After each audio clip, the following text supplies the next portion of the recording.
Alright, and we're live. This is the second episode of the Garret Schuelke podcast.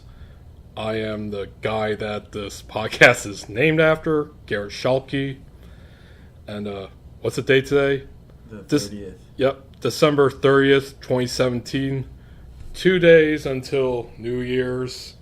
So this is the special New Year's podcast because I'm too lazy to actually do this on New Year's. And we're probably going to be too fucked up to do it both the day before and after to get one.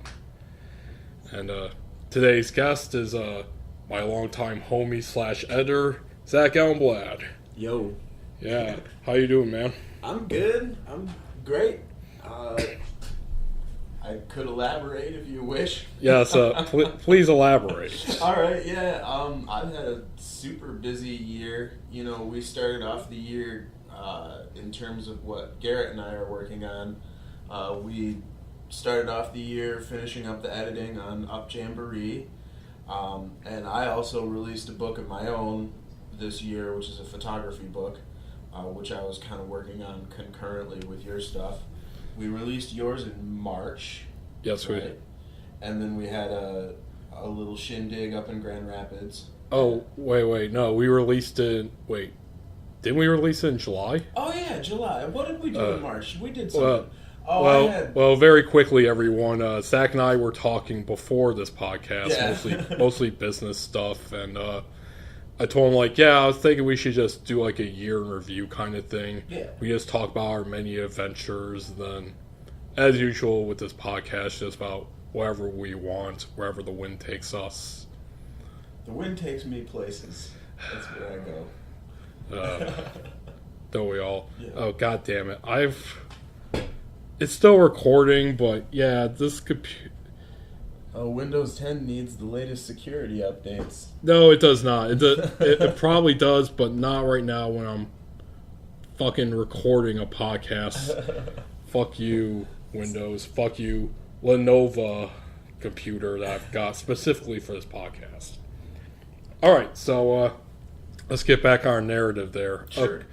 Okay, wait, I believe your book came out first. The book through Blurb. Yeah, the Americas is the one that I'm referring to. I've been caught up in such a whirlwind this year of changing the way that I do business and changing my identity as a full-time wage slave to a full-time entrepreneur. So the last 6 months have been the craziest 6 months of my whole life. I honestly don't even remember the date that we released either one of those books. But I know it happened this year, and I know it happened... You're right, I think I released the Americas in May or June. And we must have done the Americas at the beginning of the month, and I think we did Up Jamboree at the end of the month. Yeah, I do remember saying that I wanted it out in the summer since that would, when I'd be free up to do whatever. Mm-hmm. And I remember seeing the Americas, obviously, when I was visiting beforehand, so I know it came out. Okay, yeah. I mean, I had a release event here in Kalamazoo, and you read at that. But It wasn't really advertised much as a release event as much as it was a gallery showing for prints of the 35 pictures that are in the book. Yeah, let's talk about that. The Americas. Summarize it. What is the book about? The book is about a couple of things. It's a photo slideshow or a photo set of 35 images from North, Central, and South America. But it's also a story of my personal travels throughout the two continents of the Americas. And I decided to title it that because that's one of the real prevailing things that I myself changed about my outlook on the world when I traveled to South and Central America, which is that those are also Americas. A lot of people in the United States think of South America and Mexico and Central America and all of Latin America as this kind of one thing, which is tied to people's feelings about immigration and their own sort of xenophobia in a way. There's just this thing about south of the border that sort of exists in the American like mindset, or the United States mindset, I should be specific. And that's one thing where like I noticed that when I was learning Spanish again, or like getting back through conversational Spanish, a lot of people will kind of like scold you or like scoff if you're from the United States and you say you're from America, because somos todos Americanos, like we're all Americans, right? Like everybody in the Western Hemisphere is American. On these continents. Have you ever been called a gringo? Yeah, many times. There was one lady, I was at Sacsayhuaman, which is like a sacred site to the Incans in Peru, and I was walking around by myself the second time I went, just this past September, and some lady called me Senor Vasquez, because like I tried to get out of her way because she was like carrying sticks. I don't know. I honestly don't know why this transpired. And like my Spanish is shaky enough as it is, but she was speaking like hardcore indigenous, like Peruvian Spanish. Just perfectly that that you couldn't keep your pocket dictionary open enough to figure it out. Yeah.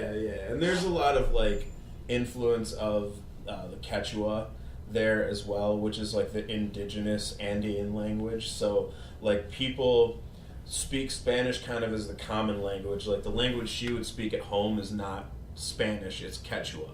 And so she's basically translating her thoughts or transliterating her thoughts from Quechua into Spanish, communicating to me, and then I have to transliterate Spanish into English in order for me to understand, and it's difficult for me, man. It's very difficult. Well, is there a lot of eye rolling and groaning on her part? Yeah, well, I mean, all that was happening is I was standing on top of this hill just like watching between, like looking out at the beautiful landscape between these two rocks, and she like needed to pass me by, and she was like, get out of my way.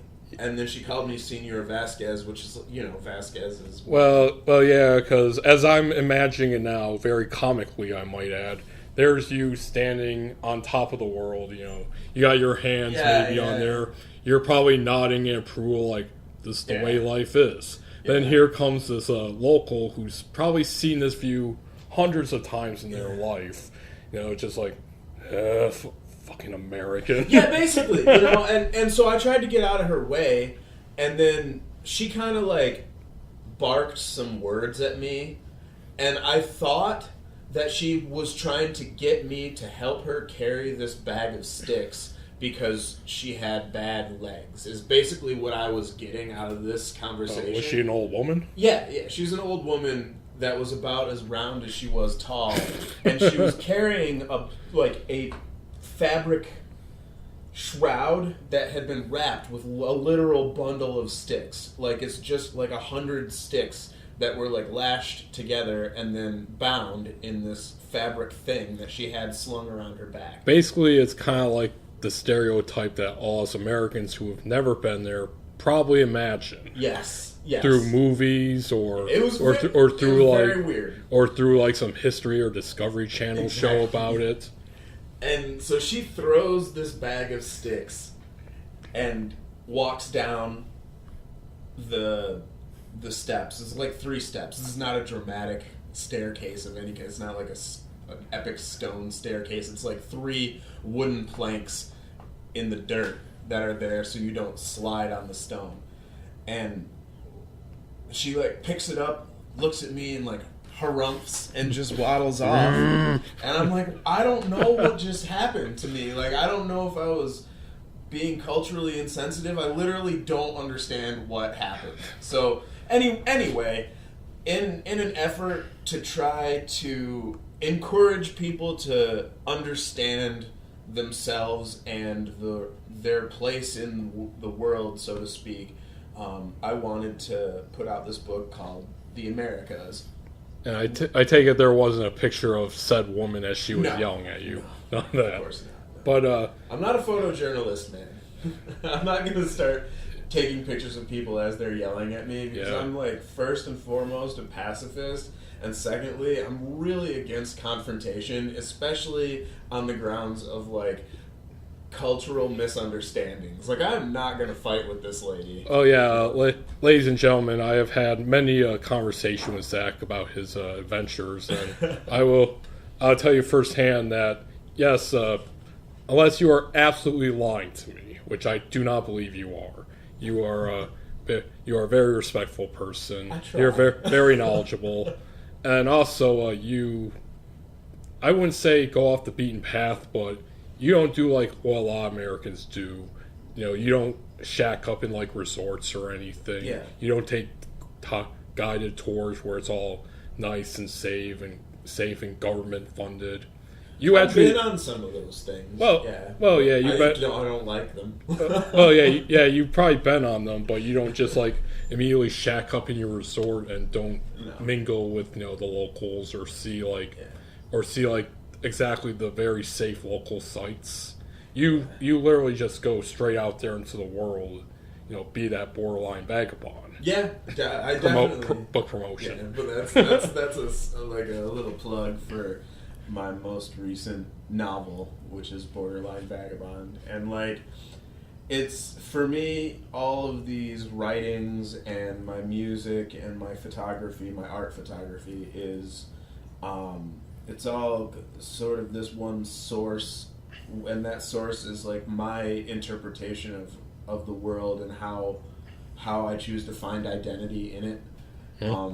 And Borderline Vagabond is a lot about how me and also other people that I've encountered along the way kind of began to look at the world in a different way as they got to adulthood and realized that the world was not quite as accessible and fun as a lot of people make it out to be. And so it was sort of through that grit and through working really, really hard that I've been able to see a lot of my friends make it in their lives, and now in many respects I've made it to where I don't know, but a lot of people could say about me that I have made it, whatever it is. And so Borderline Vagabond is really about my story on how I got into the intellectual headspace of being a worldly person, a person that would go off the beaten path, or going away from looking at vacation as an opportunity to go to a location and stay in a resort there and relax. I would choose to use my free time or my vacation time as an opportunity to learn more about the world, or to go to a place that other people are scared of going, or there's a bunch of reasons. I can't tell you all the reasons that I go to the places that I've gone. Actually, you can, because I do like having these podcasts to be at least an hour in length. But we can go vastly longer. So indeed, you can go into every single reason you do this. Well, I don't want to have to dwell on any single topic, but really I guess I could boil it down to the desire to gain knowledge, and then subsequently the desire to also spread not the knowledge itself, because for me knowledge as a thing is sort of irrelevant. It's more about the method you use to obtain that knowledge and how it works in the context of what you're using that knowledge for. And I'm starting to get into weird esoteric descriptions of why to travel, but anyone who travels a lot, or say goes on some solo backpacking trips, you start to get this familiarity with this wandering spirit that it's sort of primordial.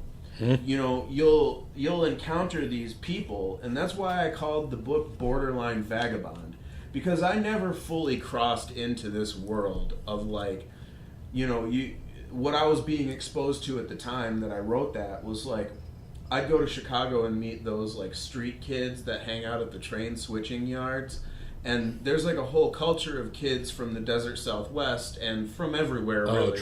Traveler kid, dirty kid culture. Yeah, exactly. They're kind of crust punk influence, but they're also influenced by hobo culture from the 40s, like the transient movement. Like, it's not all just people down on their luck and criminals. It probably depends on, like, the age group, too. Yeah, a lot of it does, you know, and a lot of it has to do with, you know, there not being as much of an opportunity for upward mobility in a lot of places as there was in the 1940s, which is the same reason that it was in the 1940s. They're moving around, you know.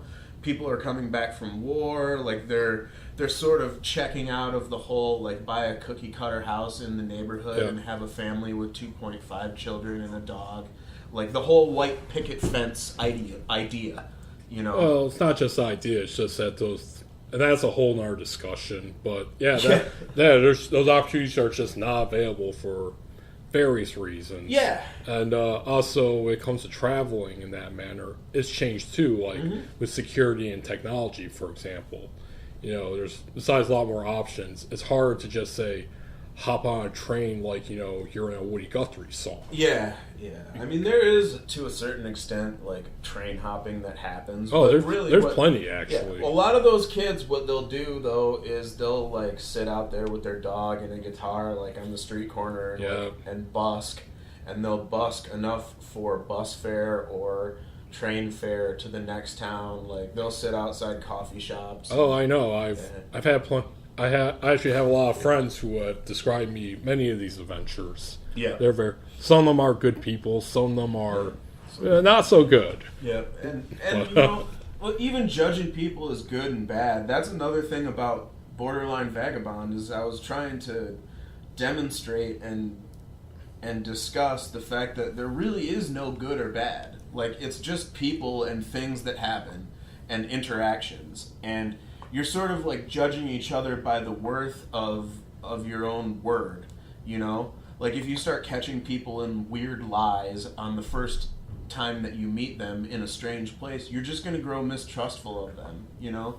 And for me, traveling is more about, like, making connections with other people and, like, trying to figure out this fucking crazy world around me. We can swear, right? We're swearing. Oh yeah, absolutely. There's basically no limits what you can talk about on the podcast. Okay. The only thing I would advise, honestly, is not use real names of people, or if you're talking about some specific, like a job, like I'm not going to name where my day job is. Yeah, but I'm not going to either. But I refer to mine personally as the warehouse. Well, my day job is me, though, really, because I have my own business. Actually, let's talk about that, because obviously we're talking about year review and how we progressed, what we've done. Mm-hmm. And for all those listening, here's another promo. We are recording this right now in the Elmblad Media Group studio at the Park Trade Center. Yeah, we're at the Park Trade Center in downtown Kalamazoo.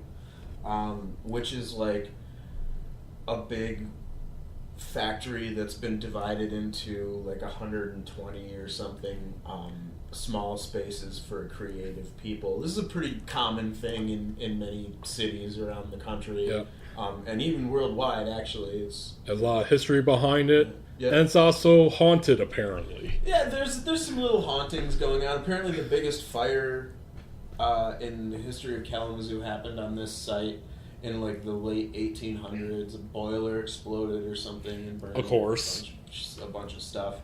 And like this building used to be the Saniwax Paper Company, which made like delicatessen sheets. Well, and you know that with these ghost stories, something horrible happened. Like, the owner of it was like standing around looking proudly at his work, and then like he tripped over a bar or something and fell into the papers. Yeah, I'm sure there's some sort of arbitrary tragedy story that's been assigned to however it happened. Yeah. Cow kicks over the gas lamp. Yeah, and that's Chicago right there. Yeah. So now that guy promptly haunts this place, and he like tears up your papers, you're writing notes or something. I don't know. But yeah, I can say so far from the many times I've been here, I have yet to experience any kind of haunting. I'm kind of waiting for that every time I use the bathroom. You know, I used to think that there was like ghosts, ghostesses in the walls. But then I met the girl that's also here at 3 o'clock in the morning making noise directly above me. So, like, all my haunting stories are basically this, like, cool hippie Brazilian Potter chick that just is here at the same time as me. Like, I didn't know that she was here because I was always looking for other cars at that time of day, but she actually rides a bike. Of course. Yeah, she came down and introduced herself to me a couple of weeks ago. I'm like, okay, so you're not a ghost. There actually is somebody here. She's like, what? Ghost? I think I just apologized for making sounds at night. She's like, yeah. Wait, what sounds are you making? Mainly noise, like playing music super loud at 3 in the morning. Oh, you're just not like trying to format your latest project and your computer's just fucking up. So editing you just videos, I'll yell and shit. You know? So you just smash your table. Yeah. Your screams sound ironically ghostly. No, we just had a polite little conversation, a little chatter about being here late at night and being weird night owl type folks. But yeah. Yeah, if you were flirting with her, I really hope your opening line wasn't, I thought you were a ghost. No, I think I said sorry for all the strange noises in the middle of the night, and she goes, yeah, I guess I could say the same thing, and then we kind of laughed about it and talked further. Okay, that's good. Yeah, but yeah, how long have you've had this space for? I know you were here, I think, when like we first started working together. It was just a couple of weeks, maybe a couple of months after we first started working together. Yeah, like that timeline is also very rapid for me. The last couple of years have been very rapid, but at that time I had just gotten back from my first trip to Peru, and I was like spending a lot of time at the local 24-hour coffee shop, and doing video editing there and meeting clients there. Of course, you were talking about the Great Fourth Coast. Yes, the Great Fourth Coast Cafe. Yeah, Fourth Coast, located on West Edge, right in the Vine neighborhood. Yeah. One of the many people I hope will sponsor me. Oh, are we plugging Fourth Coast? Nice. That's cool. They deserve it. No, I'm just going to rip off Doug Stanhope and just do a bunch of, like, weird plugs for shit that's obviously not sponsoring me. Yeah. But no, I've spent many a time there, so I still love Fourth Coast. Yeah, sure. It's a great coffee shop. Heck, even after work done here, I might go there and do some work for at least an hour or so. I've got... If we're going toward speaking about my office and my day job, I also have some work that I have to do later today because my day job, if you want to call it that. Yeah, so let's actually get on to that because that's another thing you have accomplished that I have not, is that you technically you still have a day job, but it's more like a contractor thing. Yeah, it's a job that I do during the day that I actually enjoy. Yeah, so basically, unlike me, you have somehow escaped the grind. I have escaped the grind. We're all wage slaves still, but but it's not as bad for you as it is for me. No, I mean, it comes with a whole different set of expectations and responsibilities and irritations. But yeah, I'm a sole proprietor, business owner. I own Elmblad Media Group, and as a result of that, I do a lot of professional photography on top of my landscape and art photography. And so, what is this contractor job like? What is your main duty? I am a real estate photographer, so I capture images of the interior and exterior of homes that is used on the multiple listing service. That anybody who buys and sells homes is familiar with the multiple listing service, the MLS. It's kind of a niche thing that I got plugged into, and I happen to be good at it, and I also happened to like it. So I quit my day job, so to speak, at a grocery store, and I was a grocery store manager for a few years. It was not like a career or anything like that. Although the people that I worked for certainly thought that I was going to be there for a lot longer than I was. Yeah. You did say that you had a little confrontation. Yeah, my exit was a little dramatic. on their part, really, not mine. I was just trying my best to manage it all. Like, I had saved up all my vacation for the end of the year, and then it got to the end of the year, and I realized I was going to be quitting my job, so I tried to use up all my vacation in like a month, and they got real pissed about it. And how dare you use these days that you've earned through our policies that we put in place? Oh, I could go on and on and on about shitty jobs, man, and I have before in my life, you know. Indeed, so can I, brother. It's well established on the internet in my history as a podcaster and writer that I have had and do not like shitty jobs. But now I do something that's, I mean, there's aspects to it that are shitty, and I still have people to report to, but I am an independent contractor. I'm not an employee of anyone right now. So at any moment, we could surrender, either party could surrender that contract. I'm not obliged to deal with these people, basically. Like, the difference for me is I did not want to punch into a clock anymore. That's how I qualified my quitting my day job. Like, that moment, that pivot moment, is I didn't want to be on a time clock anymore. I wanted my time to be my time, and I'm being paid for services that I'm performing. So yeah. So when you are doing these services, like, what is, like, the time frame? Like, how long did it take you, I guess, normally to do this job? It varies, you know. I sometimes on a good day I'll show up to a house and it's 20 minutes of shooting inside. I walk around the house once, take a couple pictures of the exterior, and I'm done. That's the easiest it gets. The most difficult is when I'm in big $1 million homes on the lakeshore, and you know, they want exterior photos from a certain time of day, either to catch a sunset through a window, or and any of those things. And also, those higher profile clients have a lot of built-in expectations of what these photographs should look like. So there's kind of like a built-in level they have an artistic vision that you need to comply with. Well, and that's the thing, is that I'm not obliged to comply with that. I'm obliged to comply with what the marketing professionals that work at the real estate agency that I'm contracted with want. Oh, okay. That is who I'm beholden to, is the marketing staff of the real estate agency office.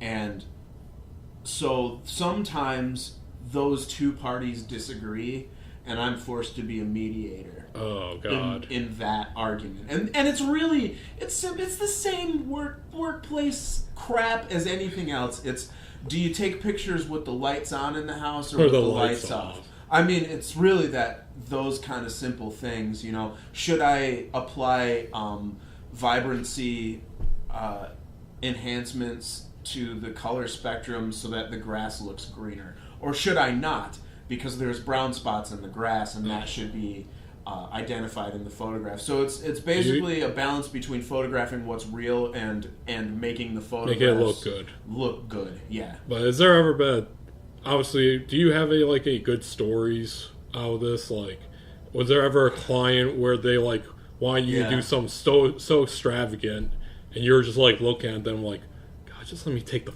fucking picture? Yeah, dude. Yeah, there was one lady. She was in Texas, and she owned a property. You know, and I'm the third photographer that had gone to this place because she'd been cycling through real estate agents. Very quickly, you just work here in Michigan, right? Do you you don't ever have to go out of state for this? No, I don't. I would and I could were I to take a private client. Oh, okay. But for the ones that I get from this particular real estate agency, it's just their jurisdiction. Okay. So, they're not going to ever just call you up one day while you're out here listening to your Jazztronica playlist and be like, Elmblad, we need you to go out to Idaho for this farm shot. No, but I would. I mean, there's not much of a reason for me to do that because, you know, they would have to pay for me to fly out. Yeah, I was about to say you that. know? Yeah, get a plane ticket now and go there. But say say one of the higher profile real estate agents had something in Chicago, or they happen to be licensed in Indiana and they've got a multi-million-dollar home in Indianapolis that they want me specifically to photograph. Okay. I absolutely could, and I would. Actually, I would charge them a shit ton. Well, yeah. Well, I guess when I mean out of state too, I mean like really far, like Texas or Idaho. Yeah. But like Indiana, Illinois, that's right next door to Michigan. Exactly, yeah, it is. And I mean, I could go to those places and make a footprint as a real estate photographer out there as well. But really, it's a sort of a localized niche thing. Like, it's really not even all the realtors that work through this office utilize the services. It's just like, it's the same thing as, like, say in the 1990s, you as a photographer had your business card in a real estate agent's office because, you would need photos of nice houses. So they'd call up a photographer and go get a photo. Now everybody expects to have photos, so they have regular photographers. Some agencies operate with staff photographers. Some agencies keep everybody as contract workers. There's another guy a couple doors down from me that works for a competitive real estate agency, but we all know each other, There's no rivalries. He doesn't like death glare you. No, that's the interesting thing about the real estate business is you want to be friends even with your competitors. So, like, any realtor can show a house. If you're a realtor, which is like a certification and a membership, you are granted access to homes for sale. So you as a realtor for agency X could easily throughout the week have agents from agency A, B, C, D, E, F, and G come through your home and sell it. So agency F could sell the home, and there may have been 3 agents that showed the property to those purchasers. Oh, okay. Everybody gets a little taste of that money. Oh, okay. Everybody gets a little taste. So okay. I get a little taste because I'm being paid in conjunction between the agency and the realtor. And then the realtor gets a taste because they're the one that is the listing agency. The listing agent. The agency gets a taste because they provide the brokerage service, and then all of the other realtors are often given stipends or percentages of that final sale because they're the ones that showed the home to the purchasers, or maybe they're the ones that are negotiating the deal for the purchasers. To work with the agency that they're purchasing from. So everybody's getting paid, man. Well, you're still very early in your career, but I assure you that you will have at least one rival within this eventually. You probably have like a Seinfeld-Newman relationship. You'll go to the house and be like, "Hello, Elmblad. Hello, Steve." Yeah, there's a couple. Like, there's been people that disagree with the way that I approach it, and I just try to be really jovial. Like, I'm really excited, honestly, to be there and to be doing this, and I'm excited to have been afforded the opportunity to do what I want to do. I'm a fucking photographer. I'm a professional photographer. Like, how cool is that? I don't really get pissed. I get pissed when the traffic is shitty, or like when people are driving like idiots.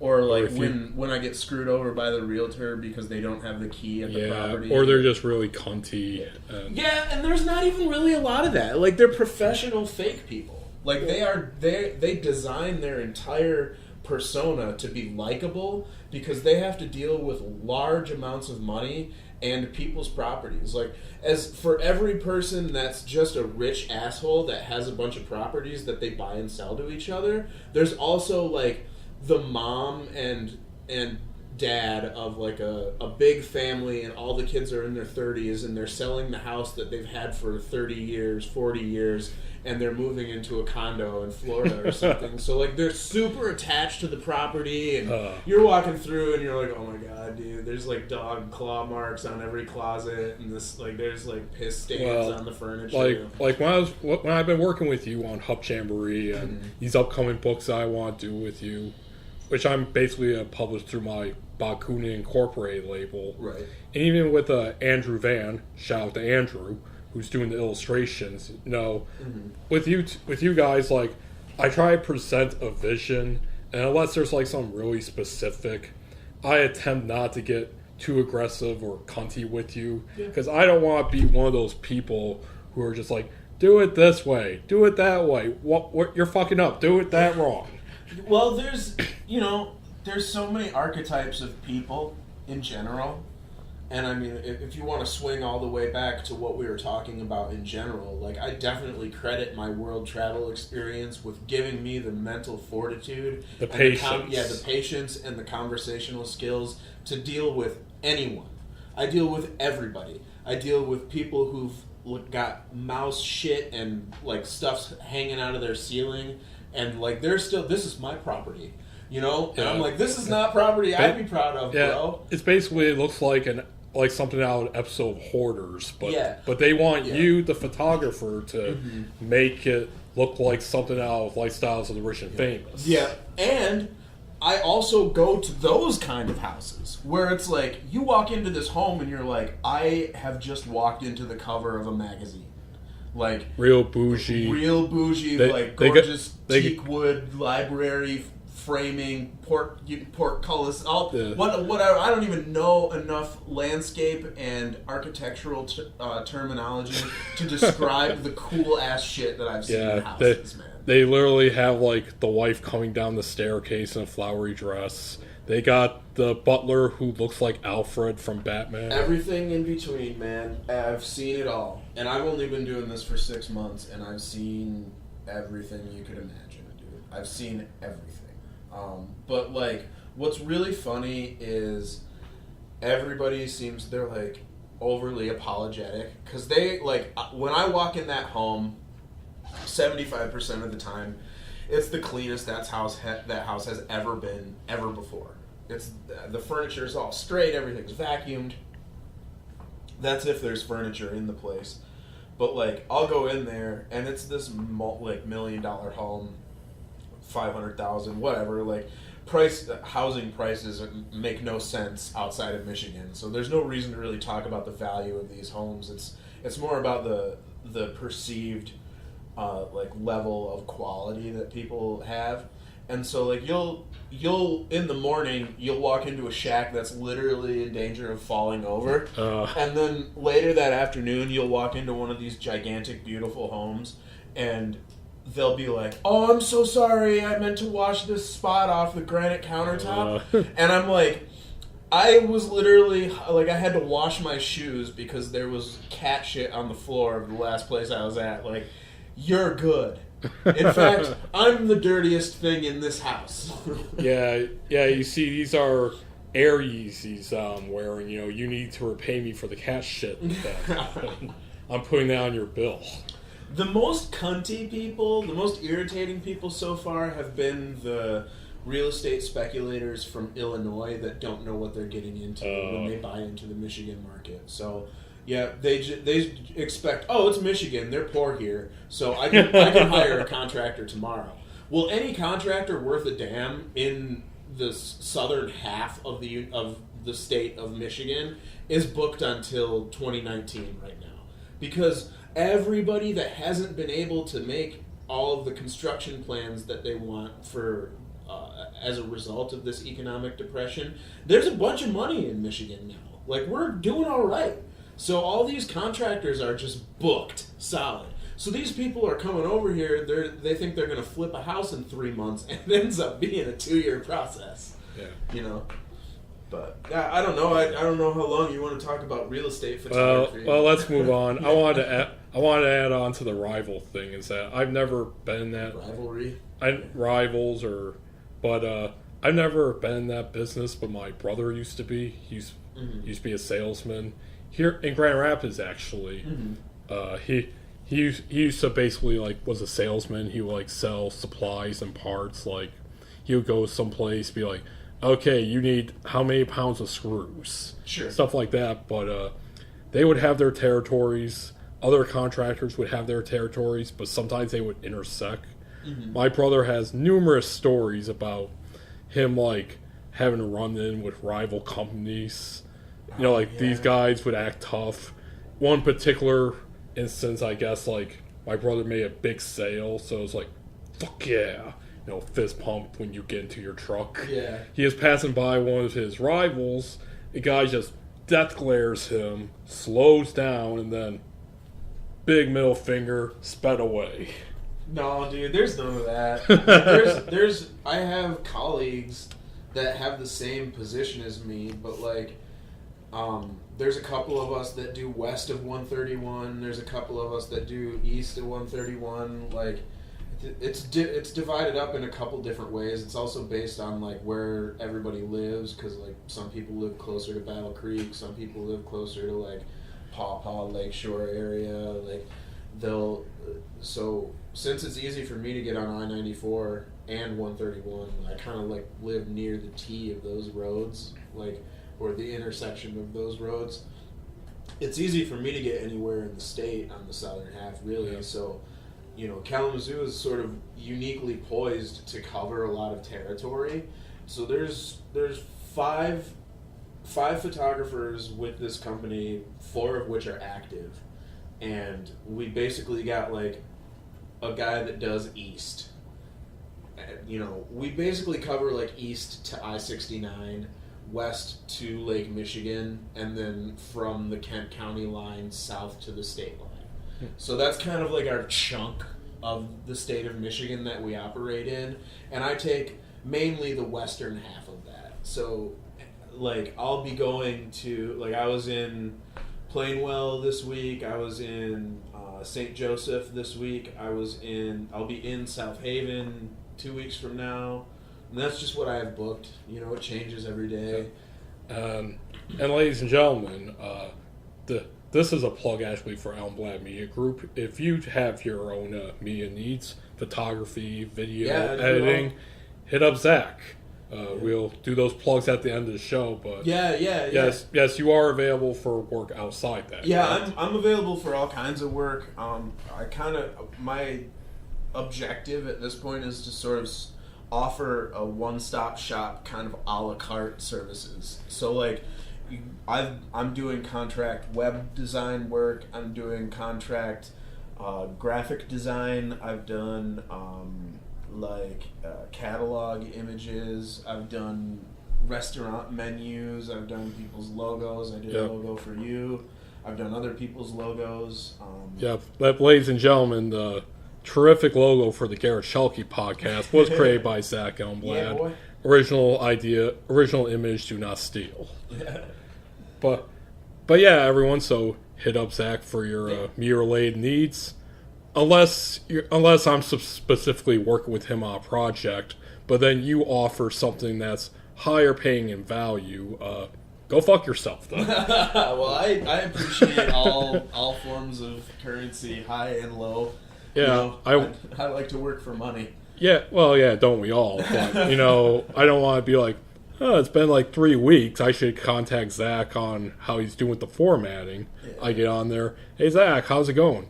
Dude, I'm really sorry, but this guy at this shop offered me a grant to work on his menus. You know, I had to push yours to the side. I feel like, God damn it, I should have done that promo on my podcast. I would be a bit more ecumenical about it, but there has to be some kind of shuffling that goes on. I know. I kid. Well, of course, yeah. It's all in good fun here, but, like, I've been trying to release some videos on my, like, personal YouTube page, youtube.com/Zach Elmblad. Very nice insert there. I don't even want to plug it because I have barely anything up, you know. But what I've been trying to talk about lately. Wait, you do got a lot on there actually. You got music videos from Konrad Tweet, man. 3 Mile Island, your previous metal project. Yeah. You have old episodes of your previous podcast. Yeah. And then just some, you got some random videos, I believe. Travel videos. Like my student work is up there too. Yep. And you also have some random rant videos, which are great. Yeah. You sing there, you light a cigarette dramatically. Then you're like, you got to do what you got to do in life.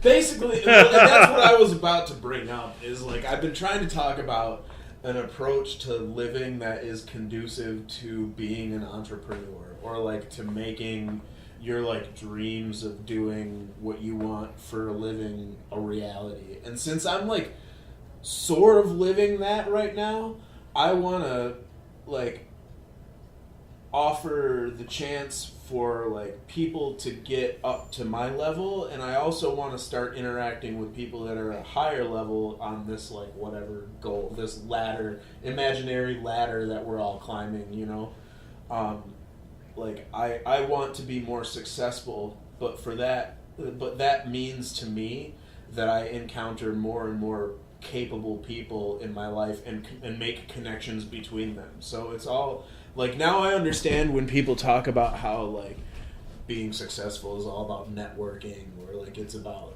like relationships and establishing good working relationships. Well, it's really true. If you have a reputation for doing shitty work, people will not hire you to do work that they don't want to be shitty. So if you... Well, it also depends on your personality, because... Yeah, it depends on a lot of things. Yeah, at least here in Kalamazoo, won't name names because we're talking shit, but yeah. we know plenty of people that do technically good work in one way or another, but they're just horrible people. Yeah, and I mean, that's kind of why I got approached to do this job. It wasn't an overnight thing. It's not like I answered an ad on Craigslist. I had to be at a certain level in my life and in my career before I was even exposed to the opportunity to do this. Like, I had to be a photographer. I had to have an office. Oh, yeah. I had to have a location and you a got personal footprint. and you got the education. Yeah, you got degrees and awards and stuff like that. Yeah, see, you got associate of God, I can't read it from here. It's an associate of applied science from Kalamazoo Valley Community College, which I attended one semester of here to get a math class out of the way, because it wasn't as hard as the ones at Western. Yeah. So thank you, Kalamazoo Valley. Kalamazoo Valley does a good job, dude. They were working at one time to get international accreditation for their media arts school. So they have a campus, a specialized campus in downtown Kalamazoo that is only for the media arts. Right. Yeah, that's the one right on the mall right there, right? Yeah, yep, exactly. that one. And that's where my classes were. That's the building where the technology is. Yeah, mine was like in the building right along the Kalamazoo River. Anna Whitten Hall. Yeah, and I do got a story out of that. Was my very first day for that class, I accidentally went out to the main campus, which is on Ashtamo Township. Texas Corner. Yeah, I go there, and like I'm wondering where it goes, so I asked the person like who I guess was doing registrations or some shit. I asked them, "Hey, I'm here for this class. Which way do I go for it?" They're like, "Oh, that's in the downtown campus." And the class was starting. My heart dropped. I'm like, "Oh shit." Because I took that stuff very seriously back then. Sure. But then she was like, but that class was canceled for some reason, so I got out of it. Nice. But then I walk out. She gave me like a book with like the class listings and whatnot. What every college gives you for like with class descriptions and shit. I'm walking out of there, and then I see my ex-girlfriend with her new boyfriend just walking up the way. What is this high school shit, man? It is kind of. And I stop, and it's one of the few times where I said out loud, "You have got to be fucking kidding me." And she actually got fatter, I think. Because both her and her boyfriend are kind of like waddling towards me. I'm like, shit. God bless them and their tortoise figure. Exactly. So I did the most intelligent thing, is that I made like a classic 1940s movie character, and I just put the catalog up to my face, pretending like I'm reading it, covering my entire vision, and I just walk past them out into this busy parking lot. Perfect. And it worked. I haven't seen either of them since. Nice. The end. That's a good ex-girlfriend encounter story. The best ex-girlfriend encounter story I have recently is I ran into one of my exes as I was shooting photos at a concert. Yeah. And, when we left, it was like a couple weeks when we broke up or whatever, when she moved out. It was close to when I was graduating, and this is gonna narrow it down to a very specific person, but she knows what the fuck she did. Oh, I don't know her. She probably won't listen to this podcast. No, probably not. Whatever. Who cares if she did? Or she somehow sees it, like I tag you in the. Yeah. Hey, girl, you know who you are. Anyway, no, be like, oh, what's this? My ex-boyfriend Zach is on this podcast. 100% she stalks me still. 100%. 100%. Oh, we may have broken up, but I still think he's a good guy who won't talk shit about me on any podcast in any way. Well, if you hear the story, she knows what she deserves. So, okay, what happened? I ran into her, and basically the conversation went, oh, what do you do now? Oh, I'm a photographer. Oh, so you got what you wanted then. And that was a spiteful comment. Ouch. That was not, supposed to be helpful. The concept was, she was basically saying, okay, so it ended up working out for you to spend more time on your career than with me. Plus, it was probably said very dismissive. It was very dismissive. And I said, yeah, I am. I'm happy. I got a studio downtown. It's no big deal. It's nice to see you, whatever. We gave each other a hug, whatever. Good, nice. A very awkward hug. Very awkward, very public hug. And the type where you don't actually hug each other, but you put your arms around each other, you pat them on the back. There was some friendly shoulder patting happened, But when I went to my truck at the end of the night, there was an entire bottle of hand lotion squeezed on the windshield. Which, I can't necessarily say that it was her 100% because, there's no video evidence or anything, but it was surprisingly quickly after she left that I went out there and discovered this had happened. And, she recognizes my vehicle because she spent a lot of time in that vehicle. And, so whatever, there's lotion smeared all over my windshield, and it took me maybe 10 to 15 minutes to clean it off. Oh, poor pupper. Well, she didn't do anything. She didn't fucking cut my tires or anything like that, Well, let's not give her ideas for next time. So, trust me, this girl is devious. She can think of plenty of ways to mess with people. She doesn't always exhibit the tendencies of the nicest person in the world. But at any rate... Yes, this is my ex. She's the nicest person in the world. I just happen to break up with her. Yeah, well... Because she's so fucking nice. Hey, admittedly, a lot of that is on me. There's two sides to all these stories. Oh, yeah. Me as an adult, more of an advanced adult, or whatever the hell you want to say, I can certainly acknowledge that I had some error in those situations, but... Very humble of you. Oh, whatever, man. We're kids. Well, I do have actually a semi-more horrifying story than that would happen with a previous girlfriend back in high school, actually. We broke up, me and this one girl. I won't say her name. Listen to the first podcast. But yeah, she basically broke up, and then she kind of got into a relationship with a guy who actually used to beat the shit out of me back in elementary school. Lame. He is one of these guys who came from, classic shitty home, had rage issues. Yeah. He's the kind of guy, I remember one time in elementary, I was standing watching a group of kids play soccer or whatever. He comes up to me and says, hey, Gary, you want to beat the shit out of those kids? Just out of nowhere. And I used to get a lot of fights and shit back in elementary school. And at this time, I was learning that... Oh, what was that? My computer doing strange things. Or it could be that ghost. Yeah, the pottery ghost, in that movie. Yeah. Yeah, it's creating its own playlist on your Spotify. Yeah. Anyway, I was then just starting to learn consequences of my actions growing in elementary school. It's a strong lesson to learn. So I was like, no guy who beats me up on the regular, I don't want to go out and fight people because I'll get detention, then I won't be able to play my Super Nintendo for a while with my mom be mad. And then, I'm literally explaining to him like this. I'm acting very Woody Allen-ish, where I'm like, I can't do this, and then exactly, I get this thing, exactly. And there's a whole reason and a story. Yeah, so I'm doing my Woody Allen spiel, and then he promptly punches me in the fucking face. he gets down, punches me in the face some more, then leaves. So that kid just wanted to punch. Oh yeah, he's a fucking nut job, and I think he may be back. I don't know. Maybe he's out of prison now, but anyway, he basically got out of like some juvenile detention up in the UP, and then he was back in Alpena.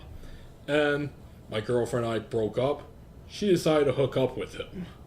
So I'm just like on my Yahoo Messenger at the time. Yeah.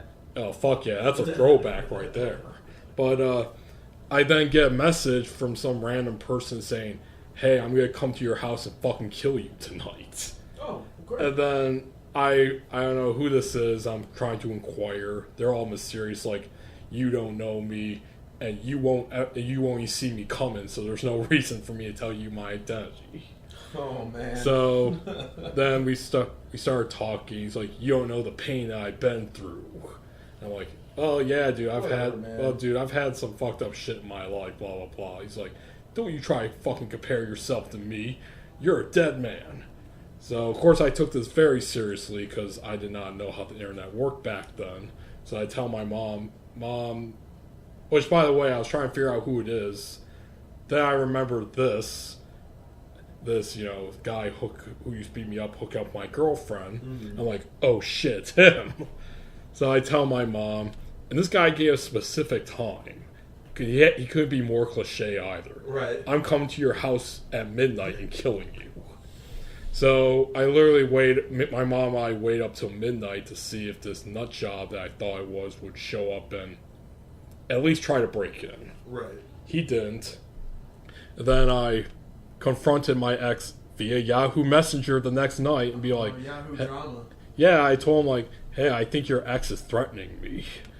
And of course she got pissed because, how dare you? He just got out of jail. He's such a nice guy. You're just projecting. Oh, well, she didn't use the word project, but it was something like that. Yeah, she was describing what would later be known as projecting. So yeah, so that's kind of my equivalent to your lotion story. Yeah, dude. I mean, whatever. Let the little girl go. I got no reason to be mad at her, dude. At least she didn't smash the windshield. She just fucking put lotion on it, and it was a pain in the ass. And like, it's just kind of like a childish prank. Like, I saw it as an equivalent of like sticking out her tongue at me in passing. Like, or it's her sending you some kind of message like, yeah, you could have had me, but here's some lotion because all you have is your hands. Yeah, I don't think that it was that involved. I think she just was thinking about whatever she could squirt on. Like, she had lotion, so she squirted it on my truck. Like, whatever, dude. Or it could have been like a brilliant idea for a sexual message there. Who knows, dude? That girl's... Yeah.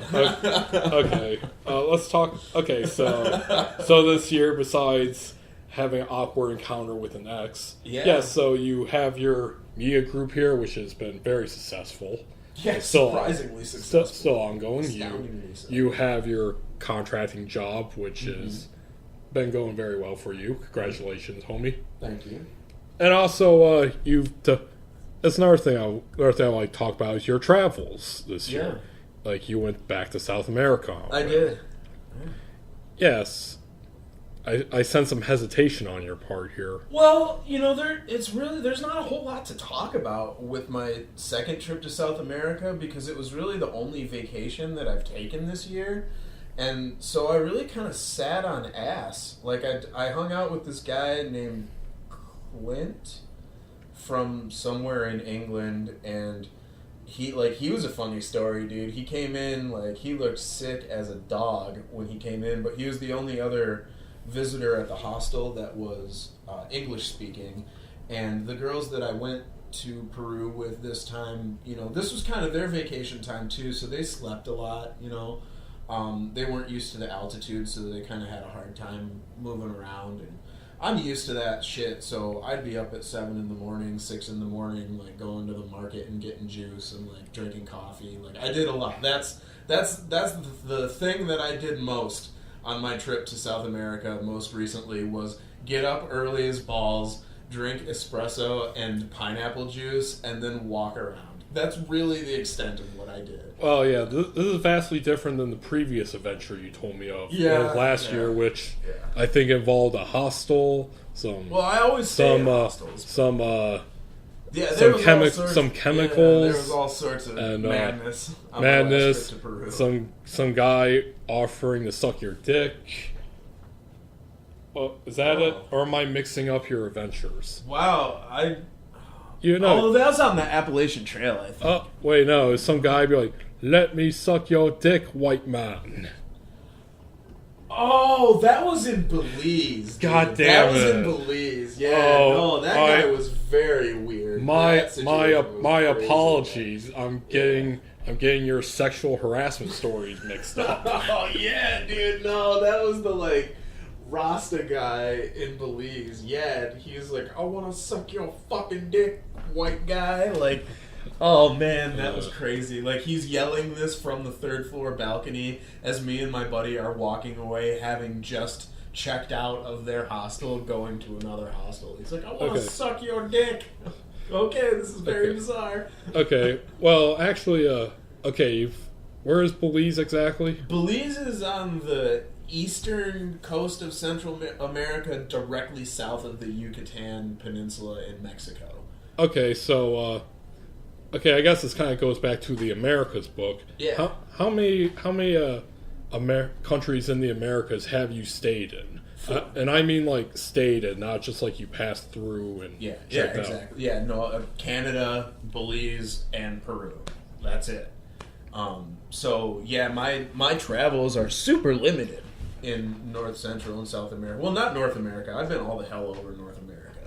But, you have a particular attachment to South Carolina, I believe? North Carolina. Yeah, that's my jam. I like North Carolina. Yeah, how did that come about? I've just been there so much.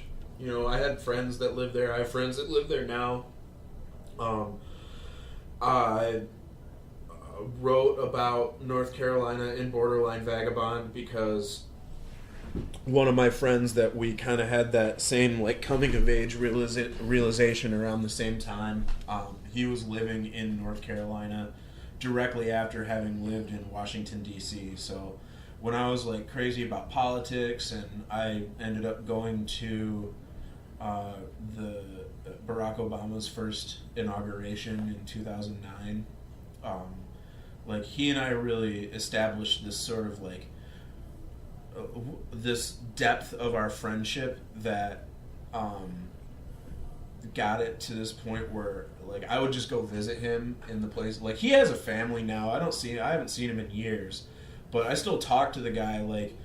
There's just something that we sparked in those couple of years there where we both had this sense of adventure for the world around us that was not being satisfied by normal life.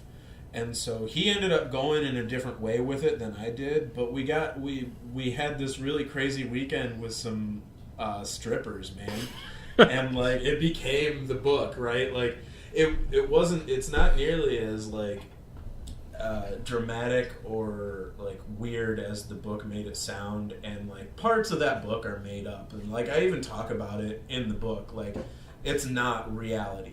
It's a representation of what reality. Well, it's a lot like the work that Kerouac or Hunter Thompson did. Which you read it and you can say, I wear those influences on my sleeve. I'm not ashamed of it at all. But the Dulua's Legend, or however you pronounce it. Jack Kerouac wrote all those books. Yeah, the Dulua's Legend. Yeah, actually, that's when I first met you, was that I kind of thought you of a mixture of Hunter Thompson and Joe Rogan. Right, and I'll take that happily, you know. Yeah. I see what you mean when you say that, and I take it. Yeah, I'm not offended by that. The only difference is that you're not pounding wild turkey and you're not shilling for on it. Yeah, I'm not shilling for mushroom brain pills, and I definitely am not an alcoholic. Yeah, this podcast is brought to you by Super Brain Pills. Yeah, no, I just work a lot, really. Yeah, Doug Stanhope, did you know that if you take these pills, they will expand your mind? And you can learn a lot of shit with that. Oh, give me 12. God. I always wonder if, like, with Rogan, if he, like, ever had, like, a product he endorsed on there, but then it turned out to be bullshit. Oh, I think there was, dude. I think that he was promoting a coffee for a while. That was, like, supposed to be... It wasn't the butter coffee, the MCT oil coffee. It was something else. And it was, like, a shit product. And it wasn't actually organic or something. Like, there was some sort of controversy, and he dropped it like a hot potato. Okay. Well, I mean, good for Joe Rogan. Oh, yeah. You know? Oh, yeah, I love Rogan. A lot of Joe Rogan stuff is unlistenable to me now. Just really? Because, he's become this... he's outgrown his own ability, I think. Like, I don't even want to be saying mean things about Joe Rogan, because I still watch all that stuff. I still listen to it, but it's not as, like... After 1,000 episodes, Joe Rogan podcast has become an institution. Like, he has... Oh, yeah, he's without a doubt, I think, one of the greatest podcasters of all time. Yeah, no question. Even if he didn't reach 1,000, he would still be up there. Yeah. And I guess what I mean by that, then, to elaborate, is really that the guests that he has on, he doesn't know them as well as he had known his previous guests, which were mainly just his friends. So I'm not talking about when he's interviewing comedians or when he's talking about fights. Those are still the best ones, actually. Right, yeah.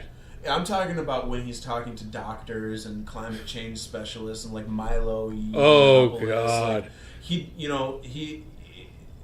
ends up becoming a tool of these, like, social media people, and it sucks because Joe might just be having his friends put these connections in, or he's getting cold called from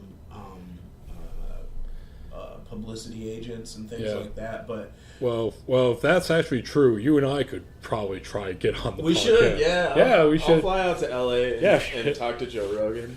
I wonder how many how many podcasts that are getting started actually do say those exact words, like, "Oh, let's try to get on Joe Rogan's podcast." Well, we're saying it now. Yeah, so I'll go on Joe Rogan's podcast. Yeah. Of course, if I'm ever in LA. Why wouldn't I? Well, that's another thing that there's two ways that Rogan influenced me on this podcast. The first one is, I don't know if we'll do it yet because it's all spontaneous, but I did on the last podcast with Adam where I'm like, oh, yeah, it's like this guy, Shoe Nice. I never heard of him. Oh, let's watch this video. No. Because Rogan does that, too.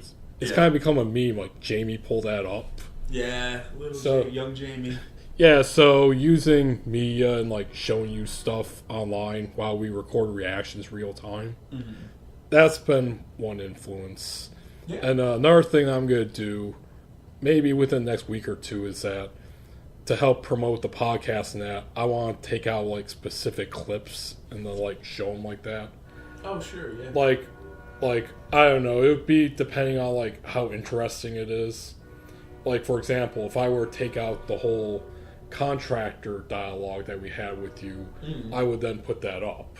Yeah. And put, like, Garret Schuelke podcast, so GSP clips. Yep. Powerful GSP. Yeah, powerful GSP. All right, we got Zach Elmblad talking about powerful Zach Elmblad. Fuck it, I'm just gonna plagiarize everything Joe Rogan. He's a dynamic personality. I mean, there's nothing wrong in trying to emulate Joe Rogan or in trying to look up to him. Like, he's a good person to look up to. He's a successful man. He's a quality family person. The thing I do like most about his podcast, besides those two things, is that I really do think Rogan has the ability as a interviewer / podcaster to basically bring out the best in his guests. Absolutely. Whether it's like an old friend like Doug Stanhope or Joey Diaz, like getting good stories out of them, good camaraderie. Or even if he gets people that you don't like Milo Yiannopoulos. Yeah. That guy's fucking trash, but And I don't have much even of an opinion on oh, dude, that kind of stuff. oh, dude. Well, recently they actually had he put out a book called Dangerous that was self-published. Mm-hmm. It actually, I think, went to no, not Barnes and Noble. It's one of the big publishing houses. They eventually refused to publish it because everyone's like, "Hey, have you looked at this recording where he's saying that adults having sex with young boys is cool?" Oh yeah, there was that whole thing. Yeah, I don't know, Joe Rogan was even like, "What the fuck?" Yeah, right? What are you doing, dude? Yeah, but anyway, they recently released edits that they show like the editing that they've done in the books, and they were showing like the notes. The editor's like, "Yeah, you need to back this up. Yeah, you don't need to put down feminists are trash in this. It has no reason to be in this." But anyway, It's a non sequitur. But anyway, yeah, so whether it's his old friends or, like, even guys you don't like Milo, I think he does bring out, like, the best in people, one way or another. Yeah, Joe, yeah, for sure. Yeah, the things I don't like about it is that, he's a shade drunk. Yeah. Yeah, like, he can get uber aggressive when he's drunk. What? Yeah, I sort of identify with that a little bit too, man. Like, as you mentioned at the top of the podcast, like about like drinking on New Year's Eve and stuff. Oh God! For the most part, like with the exception of every once in a while, I'm pretty much sober at this point. Like, it's becoming very difficult in adulthood to like manage even having just a couple of beers without just being a complete fucking train wreck, both during the time that I'm intoxicated and during the 24-hour period afterward. Well, it's not so much the train wreck, it's just that these aggressive, mean drunks. Yeah. That's kind of what Rogan gets. Yeah, yeah. And, like, there's a famous one where he was arguing with a guest about marijuana legalization, and this guy wasn't for it. And granted, his arguments were fucking dumb. Yeah. It's most of the stuff that we've seen numerous times. Gateway drug. Yeah, that stuff. But Rogan, I guess, was just like really drunk when this was going on. He got into a very aggressive argument, and it got so bad that Rogan even actually legitimately apologized via Facebook and Twitter and that. Yeah. So there's that. Well, I mean, there's so much to be said by the strength of his character by doing something like that, because being able to like. First of all, you don't need to apologize for everything that you do in your life unless it's deserved. You don't need to preemptively apologize, because that devalues what ends up being an honest apology when you have actually fucked up. And if he was actually being aggressive towards somebody, then, by all means, like, yeah. It's good to actually, shit, I might as well just bring it up. You've never seen it, right? If you want to, yeah, it's fine. Go ahead. Might as well. We've been going an hour. We should take a break and do the reaction Sure. thing. The only other was it the bad lip reading Donald Trump, yeah, whatever. But the only other thing I don't like is that he seems to like get into tirades about the universe and existence. That's okay. Number one, it's and he likes to inject in shit that doesn't really need to be in it. Mm-hmm. Like he has this guy Oh, wait. I just put in Joe Rogan fights. It has, like, his fight on Fear Factor where he tried to beat up a guest. That's funny. But yeah, he'll try to, like, interject these really esoteric, otherworldly arguments into, like, conversations that really... I'm spelling marijuana wrong. Marijuana. There we go. Steve Crowder. That was it. Okay. Yeah, but basically it ended. He'll like interject in this shit into arguments that really don't need it about the human consciousness and all that. It's like, dude, the conversation is much more simpler than this. So yeah. You said I'm right wing. I'm conservative. If you had to if you go, goddamn it, maybe I went too far down this road. Okay. Very quickly, everyone, we're watching Joe Rogan versus Steven Crowder. Heated argument over marijuana. Let's play a few minutes of it. Well, saying, it's medicine for A, B, C, or D. It may be medicine for A, but not for B, C, or D. What are the B, C's, and D's? What are the things that sound medicine? For example,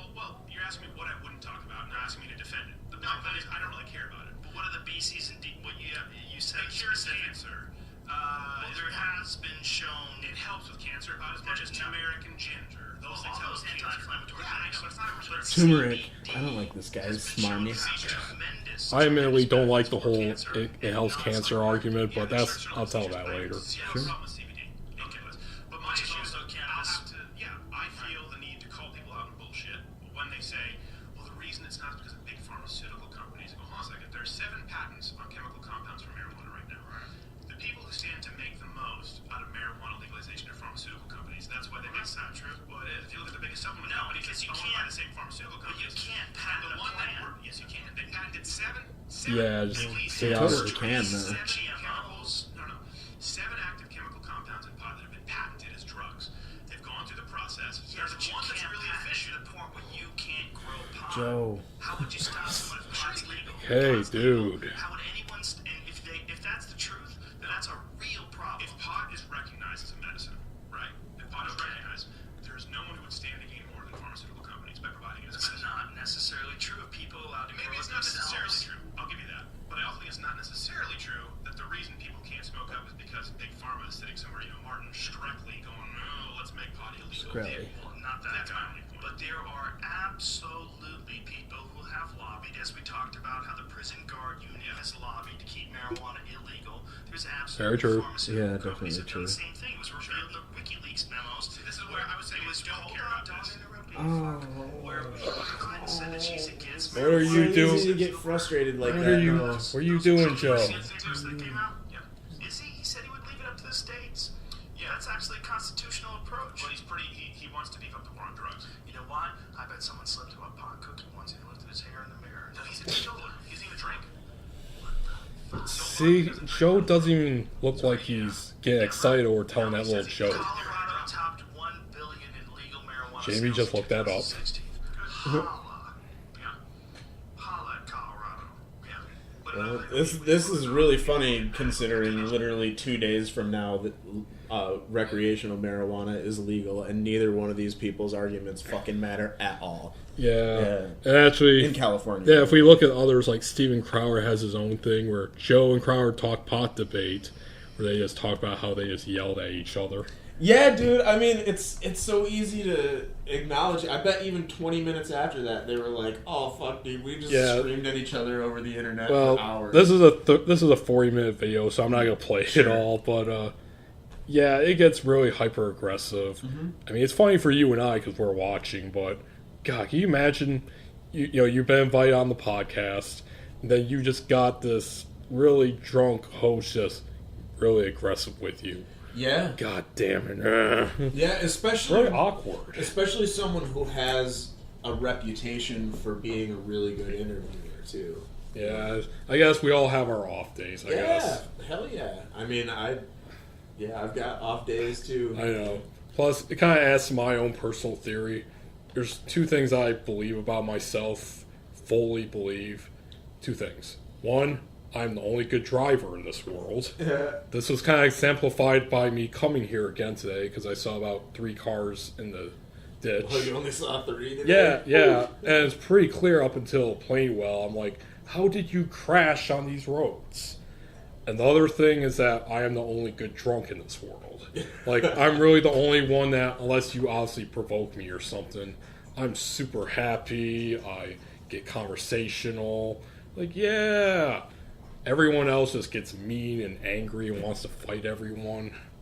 I just don't get it, man. Yeah, I don't know. The alcohol thing, it affects me differently nowadays than it did as a kid or in my 20s. Like, I don't know. Yeah. It's just a personal thing. I don't have any moral arguments against drinking. Like, drinking's awesome. Well, me neither. My big thing is actually Bukowski back in the day. Mm-hmm. I was watching his famous documentary about him born into this. And he recalls why he likes drinking. I don't remember the entire thing, but basically he equated drinking to a sympathy. And he was an alcoholic, a functioning alcoholic technically. Right. He even almost died where his guts basically exploded due to drinking so much. It's a famous story too, by the way. It's actually what led him to writing poetry, because afterwards he just started writing that. But the thing with Bukowski compared to a lot of other drunks is that at least from my interpretation, he thought of it as a good thing. Like, he didn't think about it as a crutch or addiction or anything. And yeah, he did get mean, obviously, at times. But for the most part, yeah, he's technically a good drunk. And that's kind of why I don't think I'm that bad when I drinks, because I view it as a good thing overall. Yeah. It also helps, too, is that I'm not a hard liquor guy. Like, I'm more into beer, especially whether they're crappy beers like PBR or King Cobra. Occasionally a Colt 45 if I'm feeling adventurous. And like craft beer, I'm not the pretentious craft beer hipster guy, but I still do enjoy trying stuff out. Sure. I just never gained a taste for like hard liquor or anything. I did. Maybe like the closest I've done was like screwdrivers. Oh man, I was drinking bottles of vodka and Jägermeister, like the whole thing. Jägermeister. I did the whole thing. I explored alcohol to the furthest reaches of its exploration. Like, I have done the alcohol thing. And of course, I'm not, like, gonna stop drinking either. Like, it's just more like my ability to, like, have a night of drinking and recover easily or quickly is gone. So, like, I either have to be in a place where, like, on vacation where I can drink all night and, like, I'm not going to have to be responsible for, like, being on the phone for a couple of hours with, like, high-profile clients, some of which are millionaires. Like, I just can't do that anymore. Like, Wait, you used to do that previously? Just be drunk and talk to... Oh, yeah, dude. I mean, I would go to work drunk. I would... all of it, dude. Like, I was a wreck in my early 20s. Like, I mean, that's in the books, too.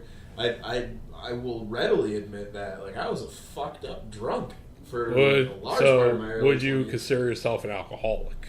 Like, no, I would not. Because when I consider alcoholic, I consider, like, the physical addiction. No, because I just stopped. Like, once I realized it, I didn't, like, mess anything up. I didn't, like, hurt anybody or anything. I just, like, started noticing that, like, my ability to maintain my ethics and my personality while I was under the influence of alcohol just became much more difficult. So now it's really all about set and setting for when I choose to consume alcohol, because I'll only do it in like a party, happy, fun time atmosphere, because if I do it in any other context, it often like makes me super depressed. Not because of like the immediacy of the situation that I'm presented with, but more like how like the neural pathways of like being a sad drunk in my early 20s when all my friends were killing themselves. Like it just, my brain goes back to that. So like, well, it sounds like you had an outside factor with sure, yeah. But no, I don't consider myself an alcoholic. I've never been to any stupid meetings, or like I've never been like, I've never had trouble with the law as a result of alcoholism, or like driven drunk. Like I said, I personally consider alcoholism be like the physical addiction. Like you need to drink, or you get the shakes. Yeah, I haven't drank in. I think the last I had a PBR when we played at Mulligan's last week, Thursday. That's the last time I drank. Yeah, very, very hardcore drinking going on. Yeah, exactly. Yeah, dude. Well, it was free, so what the hell am I gonna do? Well, I know something weird this past Christmas weekend with drinking with me. I don't know why, but Christmas Eve and on Christmas, drinking just made me incredibly tired. And I mean, it does technically make you tired, but like I only had like 3 or maybe 4 drinks in, and I was like, right, just right to sleep. I mean, the first night on Christmas Eve, we have a Christmas Eve party. My mom, like, we prepare for it, we cook food. This year around, it was like barbecue pulled pork, shrimp, and a few other great things. And I think I ate too much of that, and it kind of gave me a stomach ache. But then the beer made me sleepy, so I like fell asleep in my chair while the party was going on. Nice. And then I wake up, and they're like, "Oh, hi, Gary, you missed the party." It was like 2 hours later. Oh no! I mean, the stomach ache was gone. Right. And then the next night, I was at my grandma Mary's house, and I was like 2 craft beers in. I was drinking Goose Island's Green Line, one of my favorite drinks. And 2 beers in, I suddenly start feeling tired, like I want to immediately go sleep. And I was like, what is going on? Mm-hmm.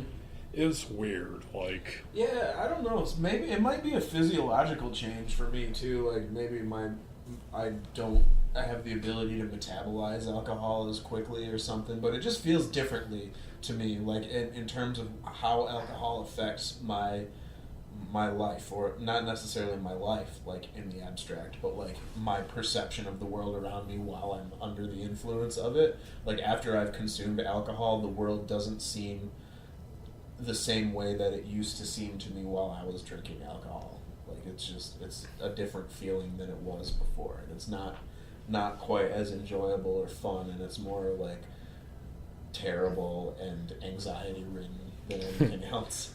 Yeah, I never really had that when I was drinking in my 20s. Like I said, it's like Bukowski is more ecstatic, like, had fun, felt looser, felt easier talking to people. That's where I had a lot of my hookups back in the day, was because I really could do that whole suave, hey, it's up. Yeah, it worked too. Mm-hmm. Yeah, no, I was drunk, dude. Like, drunk. Like, drinking a fifth a day drunk. Like, yeah, I was. Yeah, I'm not even that.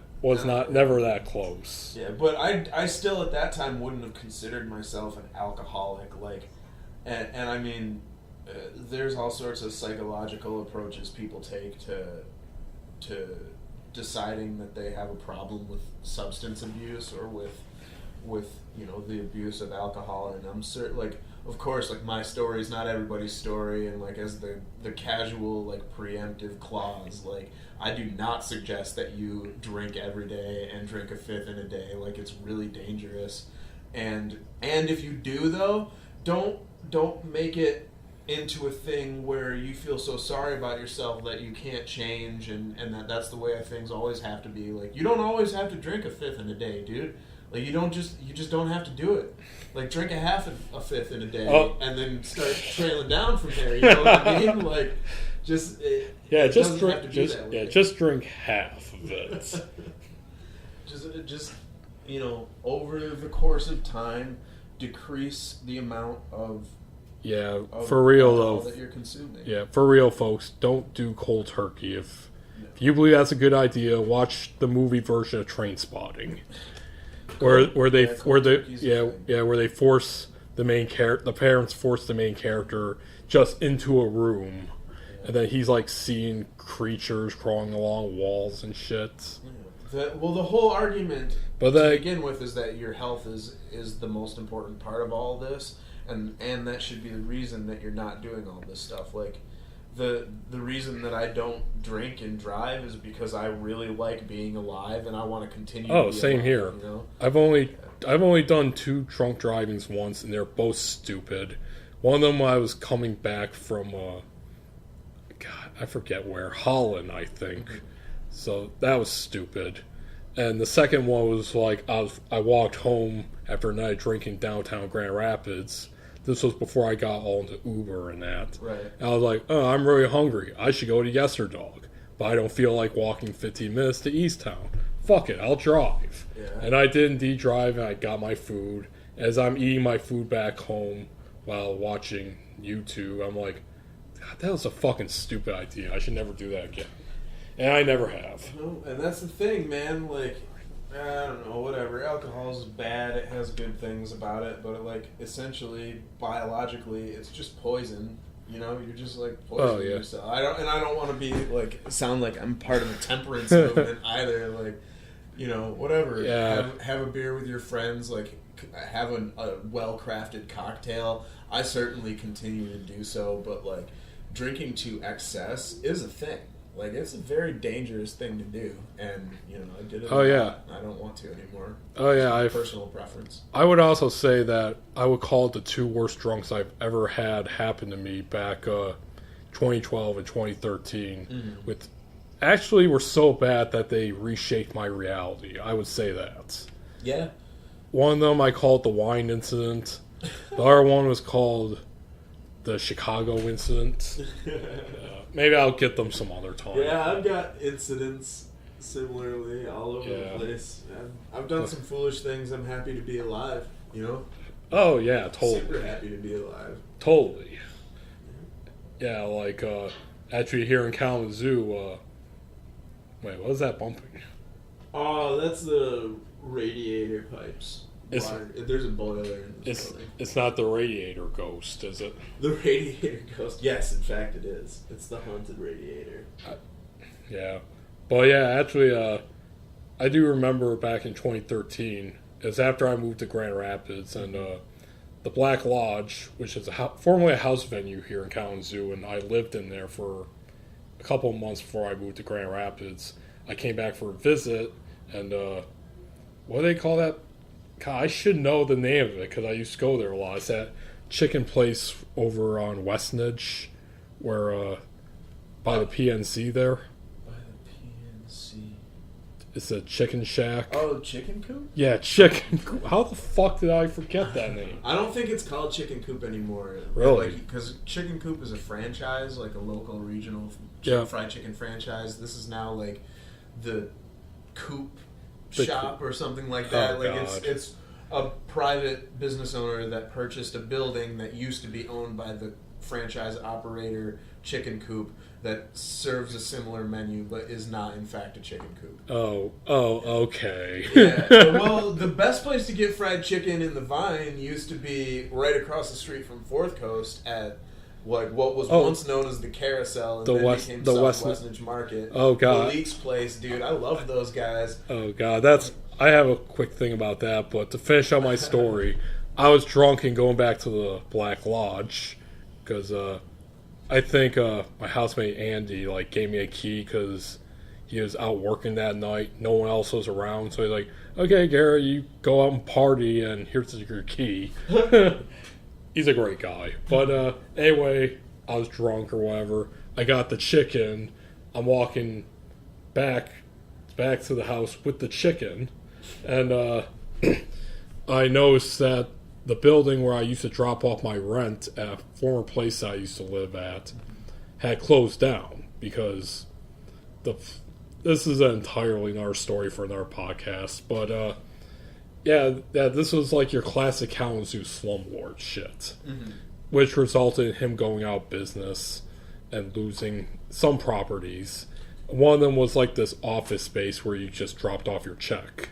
Okay. So it was closed up, and for some reason I'm looking at it, in my head I just thought, I should throw a rock through that window. Oh, no. And it was like a big window, too. So it's just this... It wasn't on Westnedge. What's that other street that's like a one-way coming towards downtown? Park Street? Park Street. Yeah. That's the consequences of being nearly 5 years living away from Kalamazoo. Yeah. I don't remember all these names like I should. So it's probably all the drinking too, and the fact I'm over 30 now. But so I get this brilliant idea that hey, I should throw a rock through the window of this slumlord who fucked me over all these time. So I actually find a rock near like the garden that the unkempt garden they had there. Big rock. I put down the chicken. I throw it. Doesn't break because it's like some kind of plexiglass or whatever. I'm like, what? And I grab the same rock and I like throw like 3 more times as hard as I could.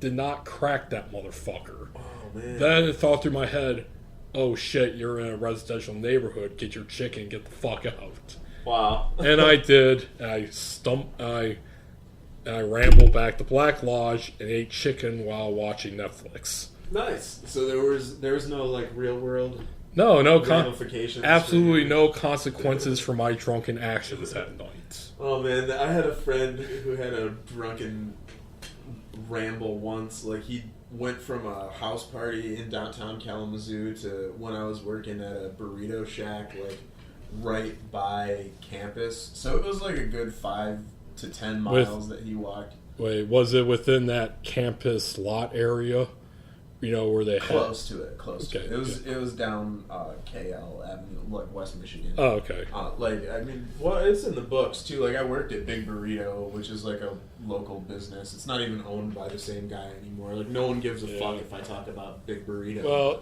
Well, that, ladies and gentlemen, like I said, we're recording this in Kalamazoo, Michigan. Yeah, it's very localized content. Yep, you know. the home of Western Michigan University. Yeah. So it's a typical college town. Yeah, it's a college town. He walked from up the bars downtown to like out in the township where the actual physical location of the university is. Yeah, so there's a lot of walking. Yeah, so for listeners who've never been to a college town, we're kind of typical like that. In that, and one of the aspects is, besides the worst slumlords that you can meet, is that you'll have many businesses, many of them local, and despite being local, pretty shitty. They're always switching hands. Always the quality of the work environment is varies. Fluctuates between shitty and poor.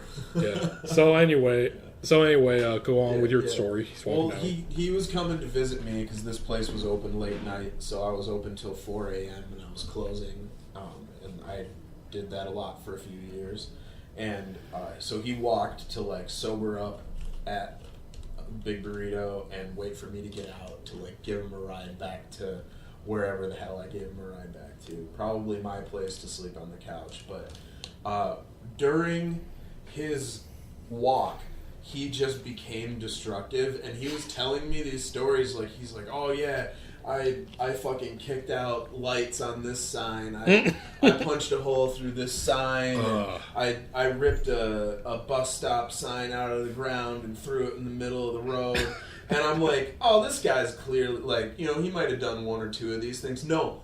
We drove the entire... I made him do this because I was wide... I've been drinking coffee all day. I'm wide awake. Prove it. Yeah. So I almost hit the sign that he threw in the road because it was very nearby to where I got on the road from Big Burrito. And yeah, sure enough, he had kicked over a bunch of shit, and there was all sorts of... There was a trail of chaos leading from downtown all the way to Big Burrito. And I mean, it was noticeable. There was a lot of stuff that had gone wrong. I believe it was... that I'll paraphrase him, the famous anarchist Mikhail Bakunin, who said, like, the passion for creativity is also a passion for destruction. Yeah. And I can relate to your friend on that, because like the story I just told, I do have, like, those destructive impulses. Well, that very friend was the Hooper Felonius from Borderline Vagabond. So that's the same guy that character is based on. The exact same person. I guess the only other thing that I can think of at the moment for a story is that back when I lived, not at Black Lodge, but at a collective around here, part of Kalamazoo Collective Housing, I would walk back some nights drunk, and due to not meeting anyone to hook up with, for some reason I thought it'd be a good idea to go around spitting on car windshields. And the only thing that sucked though is that I decided not to do this like on my way back, but like the cars that are coincidentally right near my house. Right. So I immediately stopped doing that though when like I almost got caught one night because I was passing by like 3 houses down. Right on a truck windshield. Then immediately a guy comes out like, okay, it's nice seeing you guys, bye. I just started power walking, and I get up to my door and I unlock it, and I look back. The guy's like inspecting his windshield. I'm like, shit. And I just immediately locked the door and went to sleep.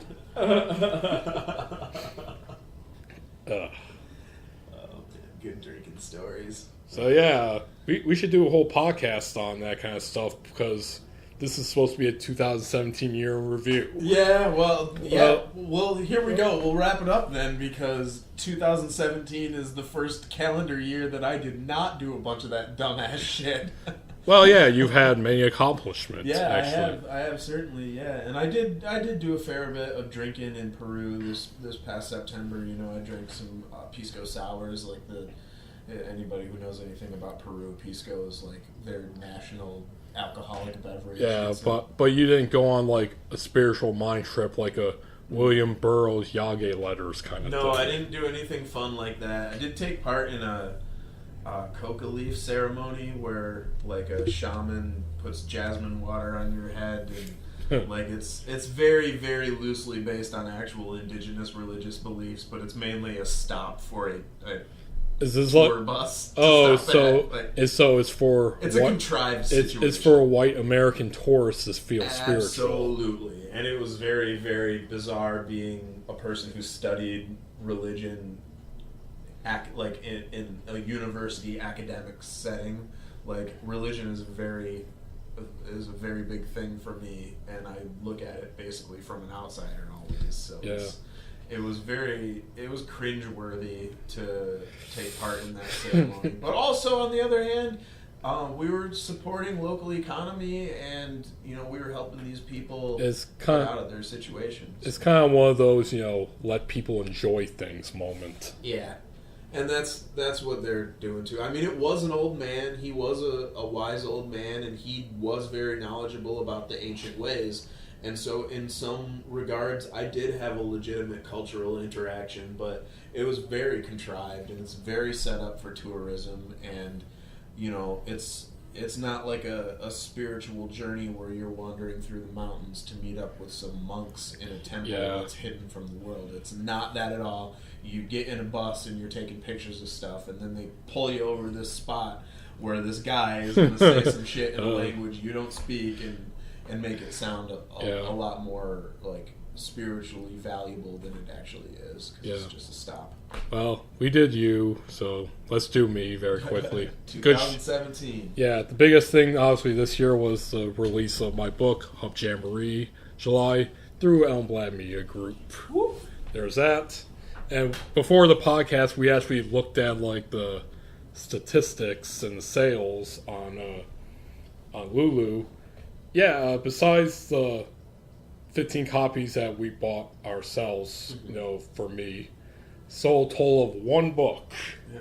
And that put you over the edge to finally get checked for Lulu. Yeah. So like the way that I'll a little brief history about that. Like the royalties that we make off these books when we publish them are literally negligible, and so the book publishing company, so like I am a publisher, but the printer that we use is a company that also does publishing and distribution, so we're kind of like working with them, and there's no contracts or anything like that, but there are user agreements, and anyway, they're making money off of these book sales in a much more largely scaled way than we are. So it's like literally 25 cents to $1 that we'll make on these exchanges. So seeing as how sales from Amazon even take further cuts than what Lulu takes as a publisher,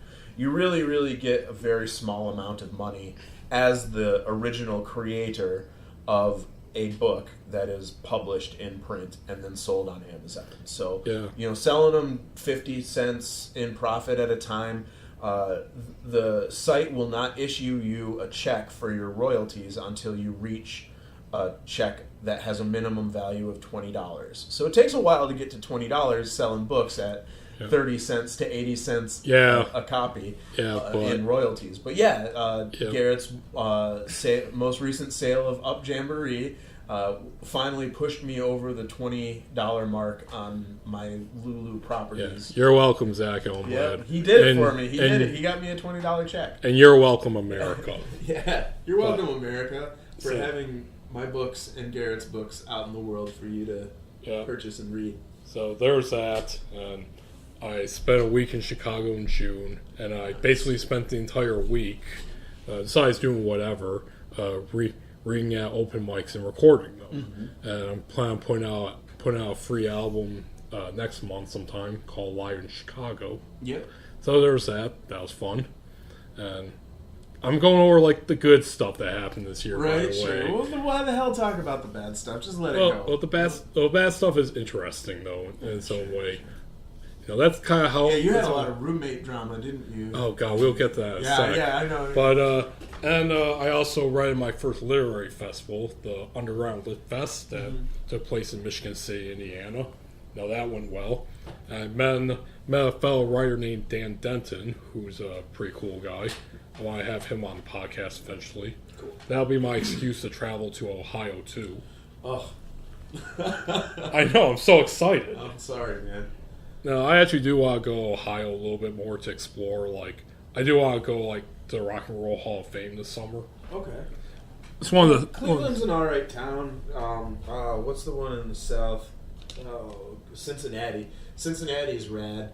But dude, just like being an adventure person that takes road trips from Michigan, like you're sort of like in order to get anywhere cool that's east of here and south, like you have to go through Ohio. You have no choice. So I've driven through Ohio so many times, and it's kind of like a joke in Michigan that Ohio just sucks. It does suck. It does suck. But there's cool places in Ohio. I will admit that. In my old age, I'll admit that there's some cool places in Ohio. Just a few. Just a few. Mainly in Cincinnati and Cleveland, though. Yeah. And of course, I've seen a lot of good shows as usual, like seeing Trans-Siberian Orchestra. They were awesome. Saw Tim Allen perform, and I talked about it on the last podcast, but he's a very angry guy on stage. Like, he's just fucking enraged. Huh. And I went to Hamilton, Ontario to see Matthew Good, who I've been wanting to see for some time. I'm actually going to see him again this upcoming March in London, Ontario. Nice. He's touring with Our Lady Peace. Our Lady Peace. You remember them? You remember them? I do indeed, yeah. Like I didn't even know they were a Canadian band. Huh. But they're mostly known for their two big hits in America, Somewhere Out There and Innocent. Mm-hmm. But yeah, I'm gonna see them in London, Ontario this time, so that's gonna be interesting. Cool. On the same trip, I also went to Niagara Falls too for the first time. I actually have not been to Niagara Falls. At least on the Canadian side, they have an area specifically it's the visiting area. You know, they got the building and everything. Mm-hmm. Dude, so much, and this was in March too, so middle of winter still. Dude, there was just so much spray coming from the falls that this one entire area was just completely frozen over. Oh, wow. I mean, everything was still functioning there, but ice everywhere. You actually had to shield yourself because you're constantly getting sprayed with freezing cold water.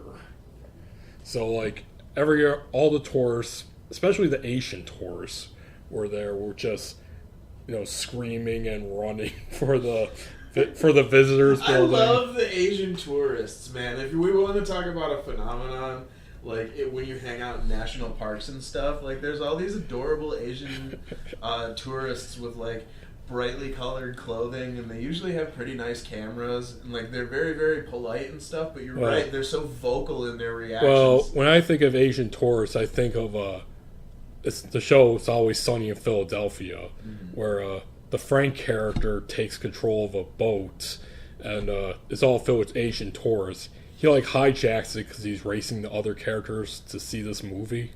It's a good episode, and he makes a remark like, "Yeah, we're going down the river here. Lots of dead horse in this river."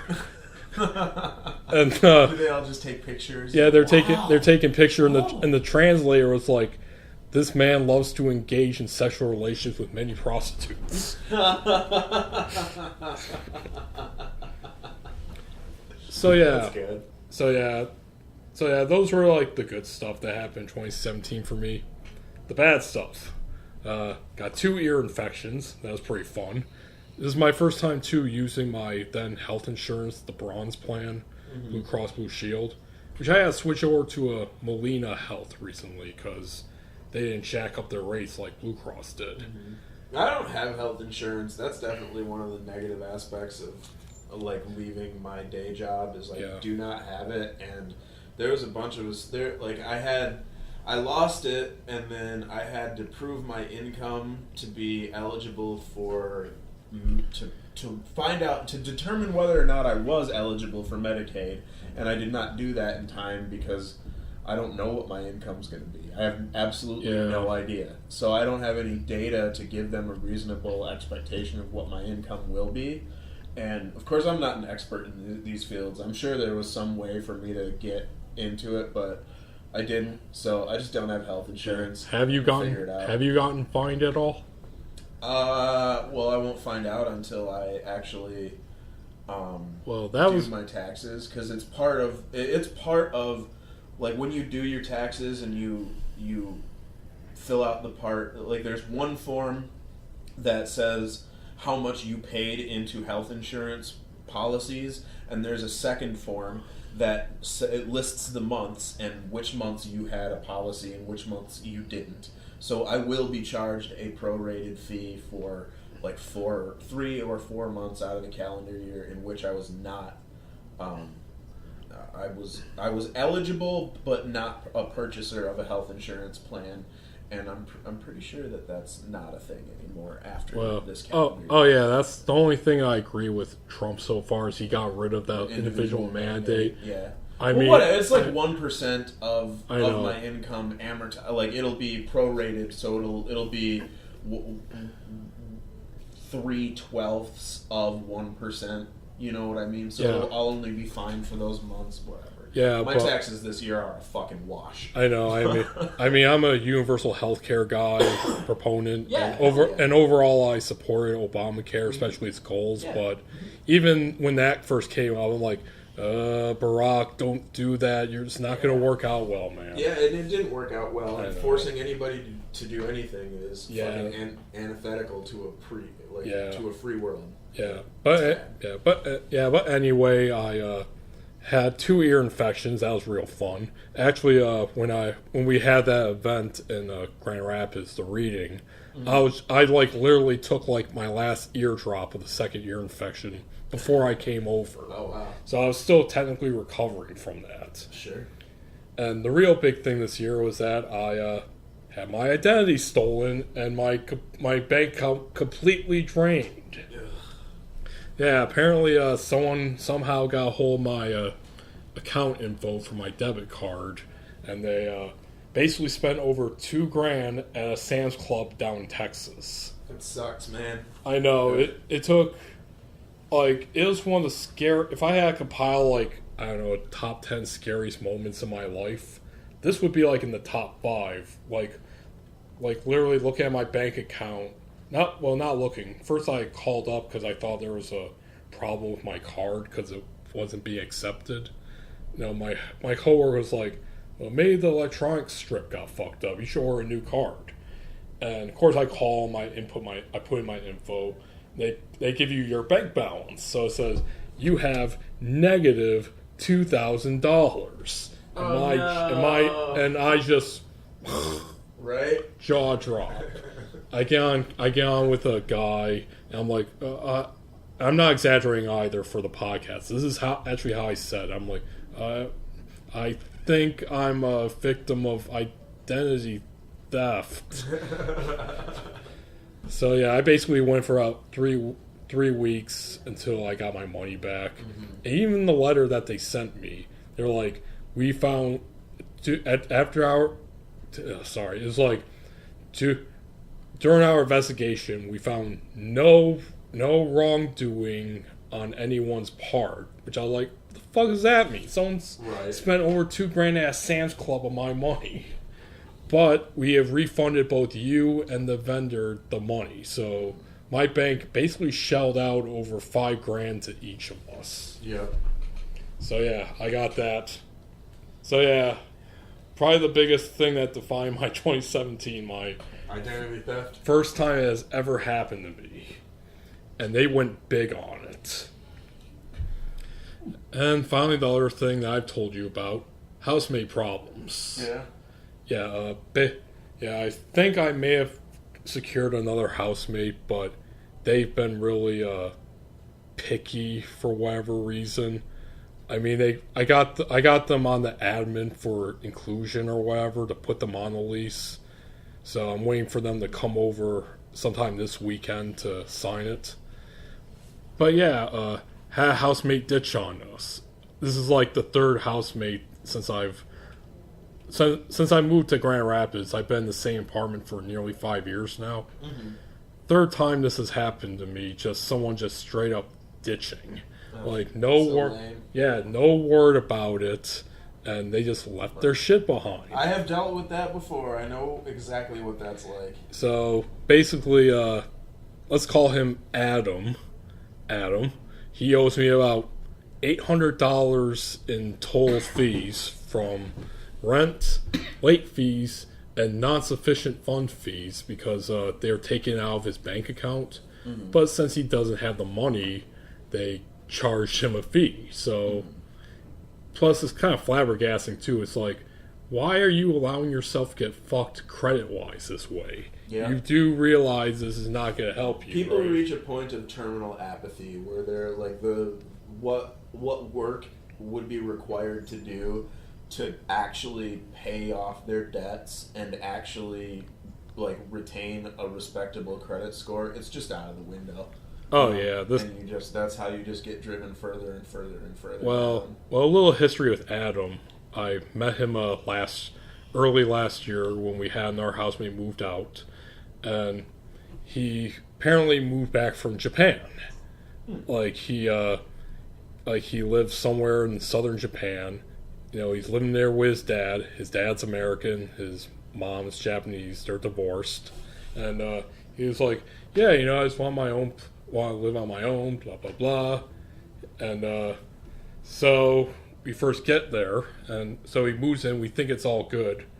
I receive an email like a month later stating that we owe rent. And I'm like, what the fuck? And I was seeing Wilco at the time, too, here at the State Theater in Kalamazoo. So that kind of semi-ruined my experience. Right. So I get back on it, and I go with my other housemate because she does online payments and all that. I don't because I'm lame like that. Right. So I asked her like, "Hey, can you go into our account and find out what's up?" Go in there. Oh, Adam hasn't paid his rent. So yeah, right out the door, very first month, he just does not pay it.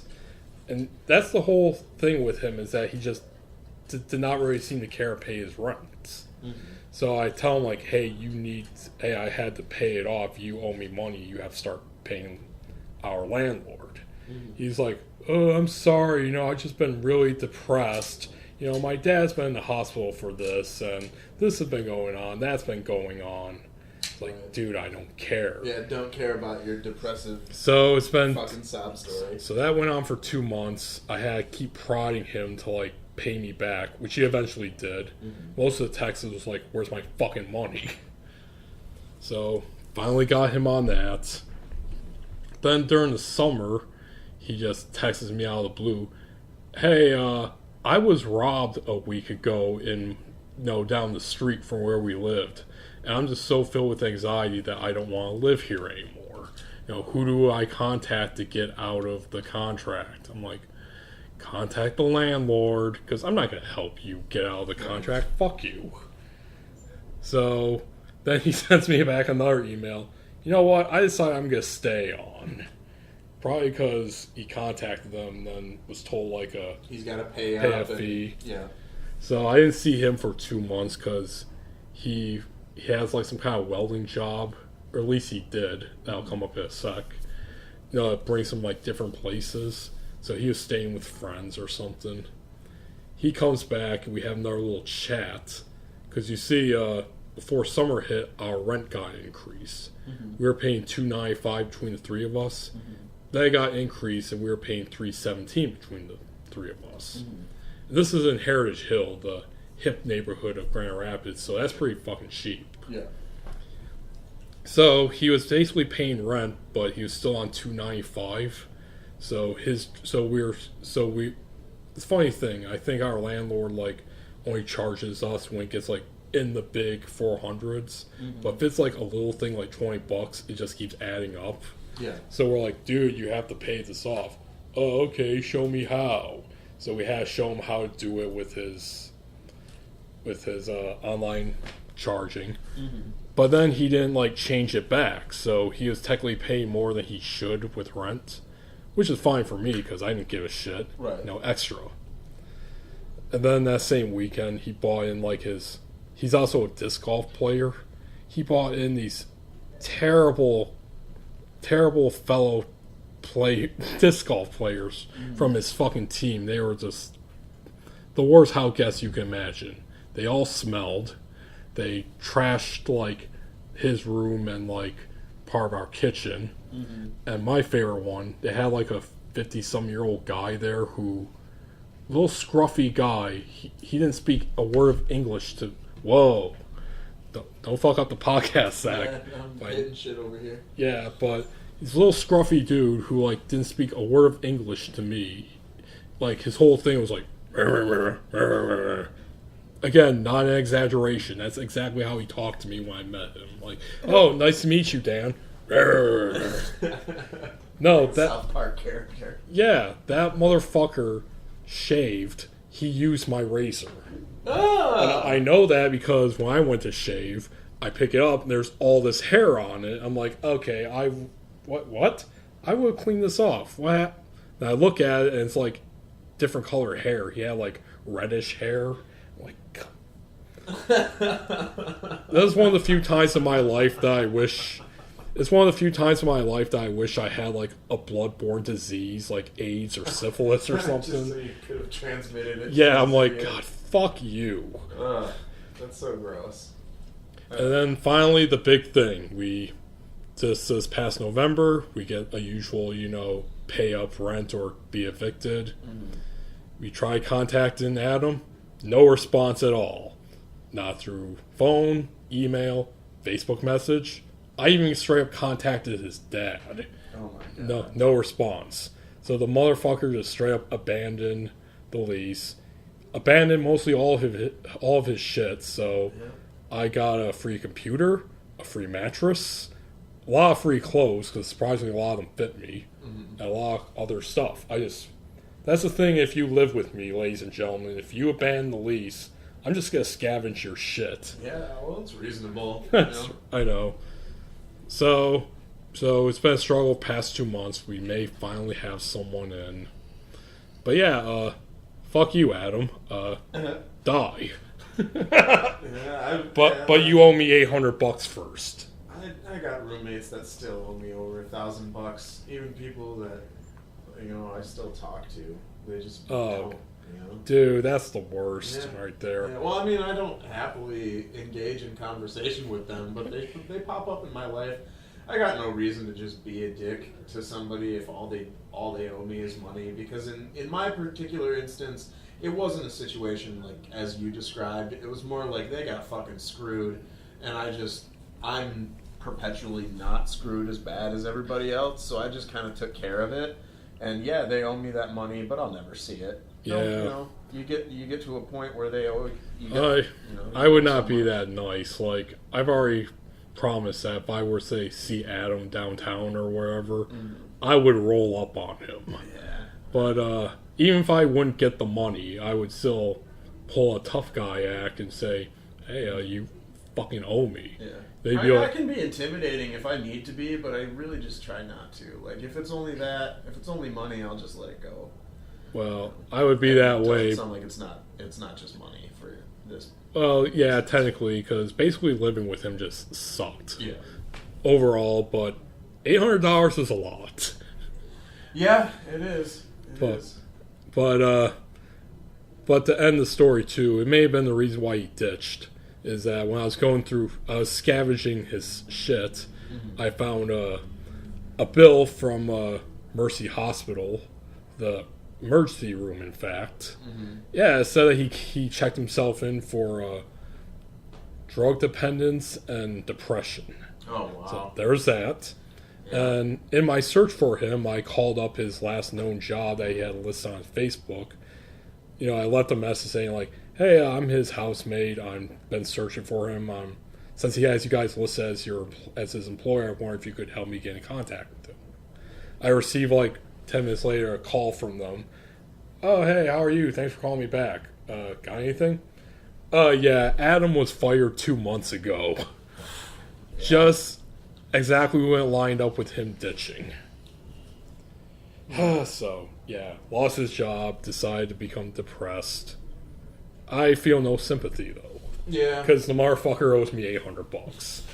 Yeah, I mean, people's lives get hard, and then they start making foolish decisions and screw people over that were trying to help them. I know. I guess that's just part of my personal code, my etiquette, is that if there's something up, I will talk to you about it and try to work something out. Yeah. You know, I'm just not going to ditch or just not pay my rent. Exactly, yeah, you'd be a responsible human being. I know, I mean, I'm 30 years old now, too. I don't got time for this shit. Exactly, dude. It's all childish crap. Like, you gotta hold yourself accountable for your actions, and that's really what it boils down to. You just gotta pay the fucking debt that you owe, you know? It's just the way it is. I know. You can't run away from it forever. It'll catch up with your ass eventually. Yeah. Even if I have to go to Japan, Adam, I will give $800. Yeah, fuck you. Yeah. Well, with that, been 2 hours and 5 minutes. I think we should end this.